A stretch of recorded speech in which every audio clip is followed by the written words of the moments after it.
മക്കളെ, കഴിഞ്ഞ ദിവസം ഞാനൊരു വീഡിയോ ചെയ്തിട്ടുണ്ടായിരുന്നു. 65,000 ഓൾ ഇന്ത്യ റാങ്ക് വരെയുള്ള കുട്ടികൾക്ക് BOB ലോണ് പ്രൊവൈഡ് ചെയ്യുന്നുണ്ട്. നമുക്ക് സെക്യൂരിറ്റി ഒന്നും ഇല്ലാതെ തന്നെ, അതായത് പ്രോപ്പർട്ടി വെക്കാതെ നമുക്ക് ലോണ് കിട്ടുമെന്ന് പറഞ്ഞുകൊണ്ടൊരു വീഡിയോ. അപ്പോൾ അതിനുശേഷം എന്നെ വിളിച്ചേക്കുന്ന കുറേ ആളുകൾ, അതായത് 550, 560 റേഞ്ചിലുള്ള ആളുകൾ, 540, അതുപോലെ തന്നെ 530, ഇതിലേക്കുള്ള കുറേ മക്കൾ, ഇവരൊക്കെ ചോദിക്കുന്ന ഒരു കാര്യം എന്താണെന്ന് കഴിഞ്ഞാൽ, ഞങ്ങൾ ഇതിന് പോയി കഴിഞ്ഞാൽ പിന്നീട് ഇതൊരു ബാധ്യതയായിട്ട് മാറുമോ? ഞങ്ങൾക്ക് അവസാനം 5 വർഷം കഴിഞ്ഞിട്ട് നമ്മൾ ഇറങ്ങുമ്പോഴേക്ക് ഇത്രയും വലിയൊരു ബാധ്യത നമുക്ക് വരില്ലേ?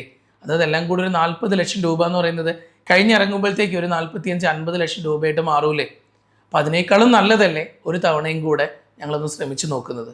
എനിക്ക് നിങ്ങളോട് പറയാനുള്ളത്, ഇതെല്ലാം ഏറ്റവും ഫൈനലി നിങ്ങളുടെ ചോയ്സാണ്. ഉറപ്പായിട്ടും നമ്മൾ ലോണ് കാര്യങ്ങൾ എടുത്തു കഴിഞ്ഞാൽ നമ്മൾ കഴിഞ്ഞിറങ്ങുമ്പോൾ നമ്മുടെ മുന്നിൽ ബാധ്യത വരും. സ്വാഭാവികമായിട്ടും അത് ക്ലിയർ ചെയ്യേണ്ടത് നമ്മുടെ ഉത്തരവാദിത്തം തന്നെയാണ്. ഇനിയിപ്പോൾ നമുക്ക് വന്നിട്ട് 3 മാസം അലോട്ട്മെൻ്റ് ആയിട്ട് പോയി, ഇനി അങ്ങോട്ടേക്ക് ഒരു 6 മാസവും കൂടെ നിങ്ങൾ പഠിക്കാൻ തുടങ്ങുകയാണ്. ഇപ്പോഴേ നിങ്ങൾ പഠിച്ചു തുടങ്ങണം. അങ്ങനെ നിങ്ങൾ പ്രിപ്പയർ ചെയ്യാൻ റെഡി ആണെങ്കിൽ എനിക്ക് നിങ്ങളോട് പറയാനുള്ള ഒരു ഒറ്റ കാര്യം ഇതാണ്, മക്കളെ, നമുക്ക് ഒരു വർഷം എന്നല്ല, ഒരു 6 മാസവും കൂടെ നിങ്ങൾക്ക് പഠിക്കാൻ വേണ്ടിയിട്ട് കൊടുക്കാൻ പറ്റുന്നതാണെങ്കിൽ, നിങ്ങളിപ്പോൾ 550 കിട്ടിയ ഒരു കുട്ടി, 540, 530 കിട്ടിയ കുട്ടി, നിങ്ങൾക്ക് നല്ല കഴിവുള്ളതുകൊണ്ടല്ലേടാ നിങ്ങൾക്ക് അത് കിട്ടിയത്. ഇവിടെ നിന്ന് ഇനി ഒന്ന് അങ്ങോട്ടേക്ക് എത്താൻ ചിലപ്പോൾ ആ സമയത്ത് പറ്റിയ ചെറിയൊരു നിസ്സാരമായിട്ടുള്ള നമ്മുടെ കയ്യിൽ നിന്ന് പോയ ഒരു മൂമെൻറ്റ് കൊണ്ട് മാത്രമാണ് നമുക്ക് കിട്ടാതെ പോയത്. ആ ദിവസം ആ സമയം നമ്മുടെ കൂടെ നിന്നില്ല. അല്ലാതെ നിങ്ങൾക്ക് അറിയാത്തതുകൊണ്ടല്ല, നിങ്ങൾ അറിവില്ലാത്ത കുട്ടികളായതുകൊണ്ടല്ല, നിങ്ങൾക്കെല്ലാം അറിയാം. നിങ്ങളുടെ മുന്നിൽ നിന്ന് ആ ഒരു ചെറിയ സമയത്ത് നിങ്ങൾക്ക് ചിലപ്പോൾ ഒരു ക്വസ്റ്റ്യൻ നിങ്ങളുടെ കയ്യിൽ നിന്ന് തെറ്റിപ്പോയി, അല്ലെങ്കിൽ 2 ക്വസ്റ്റ്യൻ 3 ക്വസ്റ്റ്യൻ തെറ്റിപ്പോയി. അതുകൊണ്ടാണ് ഇന്ന് നിങ്ങൾ ഈ ഒരു മാർക്കിൽ ടെൻഷനായിട്ടിരിക്കുന്നത്.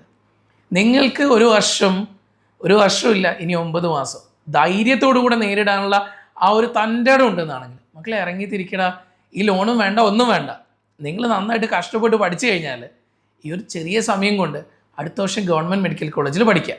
അങ്ങനെ അടുത്ത വർഷം ഗവൺമെൻറ് മെഡിക്കൽ കോളേജിൽ പഠിച്ചാലോ, നമുക്ക് കഴിഞ്ഞിറങ്ങുമ്പോഴേക്ക് നമ്മളെ സംബന്ധിച്ചിടത്തോളം ആ ഒരു ഫൈനൽ ഇയർ വരെ നമ്മൾ ആകെ അടയ്ക്കുന്ന ഫീസുകളെല്ലാം കൂടെ 1 ലക്ഷത്തി 1.5 ലക്ഷം റുപ്യ മാക്സിമം 1 to 1.5 lakh നിങ്ങൾക്ക് സ്റ്റൈപ്പൻ്റായിട്ട് അവിടുന്ന് പഠിച്ചിറങ്ങുമ്പോഴേക്ക് കിട്ടുന്നത് അതിൻ്റെ ഇരട്ടിയിലും കൂടുതൽ. അങ്ങനെയാണെങ്കിൽ ഒന്ന് ആലോചിച്ച് നോക്കിയേ, നിങ്ങൾ ഒരു ഫീസും അടയ്ക്കാതെ പഠിക്കുന്നത്. നിങ്ങൾ അവിടുന്ന് ഹൗസ് ഏജൻസി കഴിഞ്ഞ് നിങ്ങൾ അവിടുത്തെ ജൂനിയർ ഡോക്ടറായിട്ട് ഇറങ്ങുമ്പോൾ നിങ്ങൾക്ക് ബാധ്യത എന്ന് പറയുന്ന ഒരു സാധനവുമില്ല. നിങ്ങൾ ഇതിനു വേണ്ടി കൊടുക്കുന്നത് നിങ്ങളുടെ ലൈഫിൽ ഇനി ഒരു 9 മാസവും കൂടെ.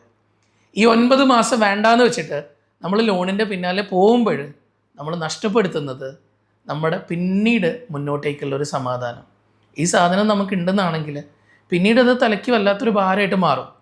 ഇതിൽ പലപ്പോഴും ഇപ്പോഴും നമ്മൾ എടുക്കുന്ന തീരുമാനങ്ങൾ ഇമോഷണലി ഭയങ്കര കണക്റ്റഡ് ആയിട്ടുള്ള തീരുമാനങ്ങളാണ്. നമ്മുടെ പാരൻസും നിങ്ങളുടെ വിഷമം കാണുമ്പോൾ പാരൻസും കൂടെ നിൽക്കുകയാണ്. ആ സമയത്ത് അവരിത് എടുക്കാൻ വില്ലിങ് ആവുകയാണ്. ഞാൻ ഈ ഒരു വീഡിയോ സംസാരിച്ചത് ഒരൊറ്റ കാര്യം കൊണ്ടാണ്. എന്തെങ്കിലും രീതിയിൽ നിങ്ങൾ അങ്ങനെ ആഗ്രഹിക്കുന്നുണ്ടെന്നാണെങ്കിൽ, എനിക്ക് ആരെങ്കിലും സഹായിക്കാനുണ്ടായിരുന്നെങ്കിൽ, അങ്ങനെ ചിന്തിക്കുന്ന മക്കൾക്കൊക്കെ ഇതൊരു തീരുമാനമാണ്, നിങ്ങൾക്ക് വേണമെങ്കിൽ അന്വേഷിക്കാം, അതുകൊണ്ട് മാത്രമാണ് അത് ചെയ്തത്. പക്ഷെ മറിച്ച് ഞാനിപ്പോൾ വീണ്ടും പറയാം, നിങ്ങളുടെ ഉള്ളിൻ്റെ ഉള്ളിൽ നിങ്ങളുടെ ആ കഴിവ് പോയിപ്പോട്ടില്ല, നിങ്ങൾക്ക് വർക്ക് ചെയ്യാനുള്ള ആ ഒരു ധൈര്യം ഉണ്ടെന്നാണെങ്കിൽ മക്കളെ ഇറങ്ങിത്തിരിക്കട. വെറുതെ ഈ ബാധ്യത ഒന്നും തലക്കി കയറ്റി വെക്കാൻ നിൽക്കണ്ട, എന്നിട്ട് കഷ്ടപ്പെടാൻ നോക്ക്. അടുത്ത വർഷേ റിസൾട്ട് ഉണ്ടാക്കിയിട്ട് ഗവൺമെൻറ് കോളേജിൽ, ഏറ്റവും ടോപ്പ് മെഡിക്കൽ കോളേജിൽ പഠിക്കാൻ നോക്ക്.